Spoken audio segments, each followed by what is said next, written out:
wal ghimasi dan menyelam fi bahri dzulati di lautan kehinaan wal maskanati dan kemiskinan.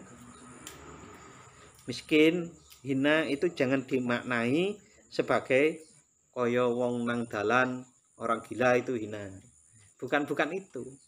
Tapi rasa kita waktu berhadapan kepada Allah, waktu berdoa, waktu ibadah, maka kita itu betul-betul di dalam kondisi menyelam di dalam rasa hina dan rasa butuh kepada Allah Subhanahu wa taala.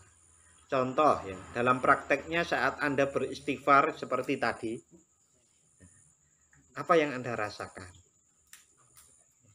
Istighfar itu kan mempunyai muatan bahwa ya, kita butuh kepada Allah untuk diampuni. Jenengan coba sekarang minta ampun kepada orang, sesama orang. Anda malu nggak? Merasa hina nggak? Wah, iya toh? Tapi bisa nggak menghadirkan rasa malu itu kepada Allah? Nyatanya kita itu lebih banyak salahnya kepada Allah loh daripada kepada manusia. Kita satu, kita diciptakan untuk beribadah. Tenan ibadah, wis akeh ibadah. Kita disuruh sholat. Sholat itu ya di Al-Maun itu harus khusyuk, nggak boleh sahun toh. Apa wis ngono tenan? Kita disuruh bersyukur. Perintah wis bisa syukur tenan. Kita perintah sabar, iso sabar tenan. Kita diperintah berbakti kepada orang tua, wis iso ngono tenan. Berarti itu banyak sekali kalau dikumpulkan, kita bawa pada saat istighfar itu, maka rasa hina kita di hadapan Allah itu lebih lagi dan lebih. Apalagi saat itu kemudian dihubungkan dengan kata terakhir di istighfar itu. Apa? Al-Azim. Al-Azim itu apa? Maha Agung. Maha Agung itu kan tidak ada yang melebihi keagungan Allah. Hanya Allah. Padahal kita berhadapan dengan Sri Sultan Hamengkubuwono saja mungkin kita merasa beliau sangat agung gitu ya. Orang agung. Sultan ya. Wong kita bukan sultan beneran, sultan yang banyak disebut sultan karena banyak uangnya aja kita bisa munduk-munduk toh. Iya kan? Nah, Allah itu lebih berpuluh-puluh ribu bahkan mungkin berjuta keagungannya. Nah, saat tadi kita di awal mengumpulkan banyak kesalahan kita, terus dibandingkan dengan keagungan Allah ini, maka sangat terasa apa? Gapnya sangat jauh toh. Nah, maka saat itu kita bawa di dalam istighfar, maka kita bisa betul-betul beristighfar dengan Al-Dhullah wal Maskanah ini. Harapannya begitu. Bukan cuma istighfar, sewu. Astagfirullahaladzim. Ini beda. Kalau astagfirullahaladzim, ngejar angka, ngejar itu biasanya adalah gambling. Endi sing paling khusyuk di antara 1000, di antara 100 itu. Bermakna itu satu, yang bermakna dua. Kalau itu adalah bentuk dari kesungguhan, karena saya sungguh-sungguh, maka jumlahnya 1000, maka nggak boleh buru-buru. Masa orang sungguh-sungguh itu buru-buru. Sungguh-sungguh itu tenanan.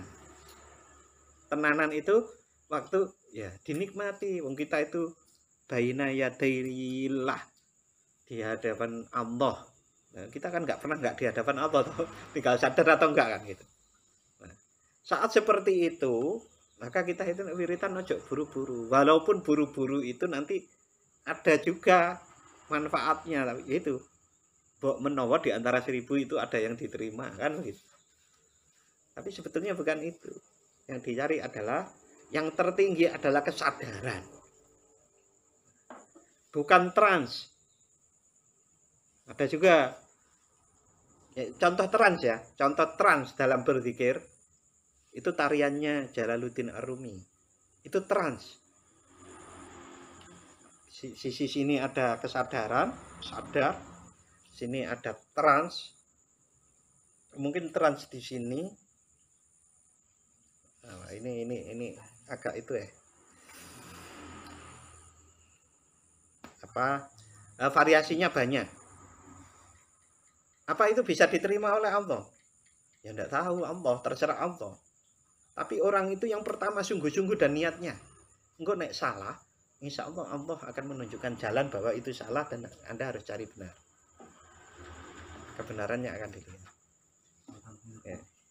Ada lagi trans itu zikir la ilaha illallah keras sampai teriak-teriak itu. Dengan gerakan itu bisa trans. Oh iya, trans, kesadaran, pengosongan, konsentrasi ada 4 paling enggak. Pengosongan itu adalah model orang semedi, meditasi. Konsentrasi itu khusyuk, 1 titik. Trans itu ya seperti orang mabuk. Satu lagi kesadaran ya. Kesadaran sudah ya. Kesadaran, khusyuk, kekosongan, sama trans, 4 itu. Paling enggak yang saya apa nyebutnya ya, yang saya ketahui sekarang ini 4 ini. Saya nggak tahu teorinya, saya belum pernah baca. Tapi yang coba saya pikirkan dan saya diskusikan dengan senior saya ini ada 4. Selama ini kan kadang-kadang orang, wah, kayak tenanan, lah, kadang-kadang itu bisa menjadi trans. Ya, tapi kalau pertanyaannya tadi saya ulang ya, bisa sampai enggak? Yang penting sungguh-sungguh, nanti kalau itu ada kesalahannya akan dibenarkan oleh Allah. Termasuk pola pandang, pola pikir. Nah, ini saya mau jelaskan sedikit lagi.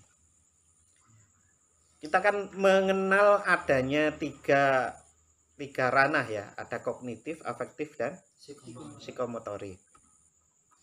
Nah, 3 aspek itu menurut yang saya baca dari Kimya Usada, permainan kognitif kita, pikiran kita, itu adalah pada 1 mengenal Allah, mengenal diri, mengenal dunia, mengenal akhirat.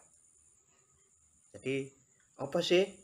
Siapa sih Allah? Siapa sih diri kita? Apa sih dunia ini? Apa sih akhirat? Itu permainan pikiran. Karena pikiran juga menentukan sikap dan menentukan perilaku pada berikutnya.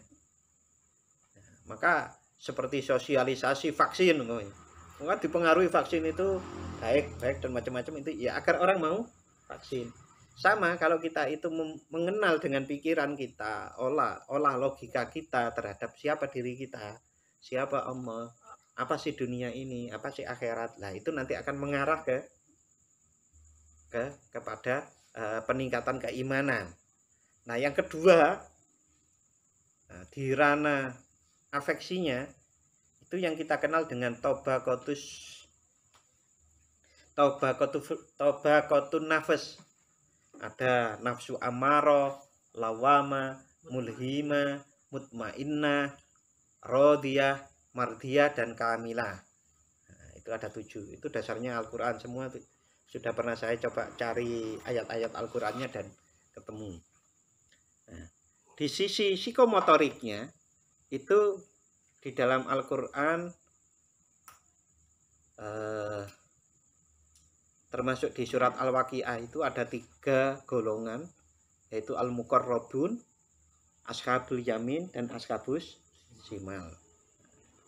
Di ayat yang lain ada orang yang dzalimun li nafsi, muqtasid, dan sabiqul khairat. Dzalimun li nafsi itu adalah muslim, mukmin iya, tapi belewar terus, kalah dengan malas, kalah dengan godaan-godaan keinginan, kesenangan. Itu namanya dzalimun li nafsi. Ya, sebagaimana contohnya Nabi Adam ya. Rencana Nabi Adam itu kan doanya Rabbana dzalamna anfusana, itu kan karena melanggar larangan Allah mendekati pohon khuldi itu.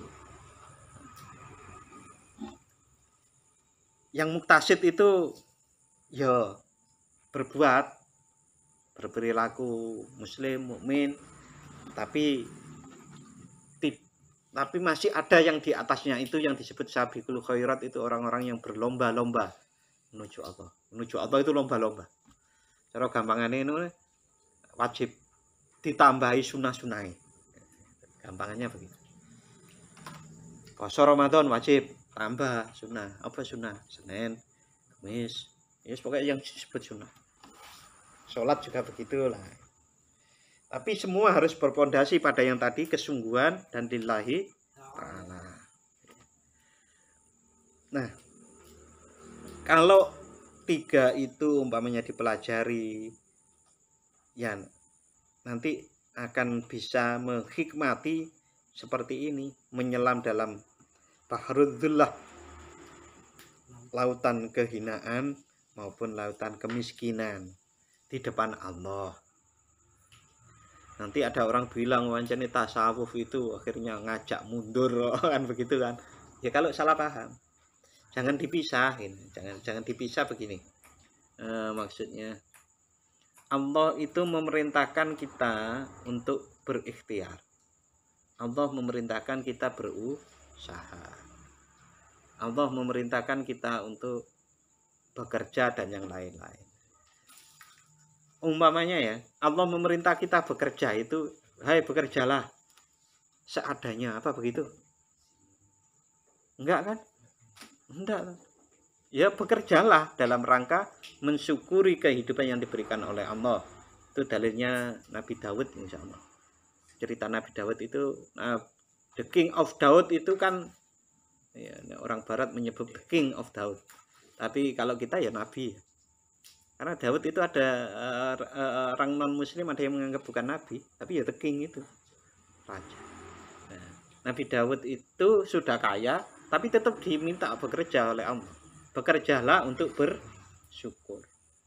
Orang bekerja itu bersyukur. Mengapa? Ya badan itu nek mung digawa turu apa ya apik.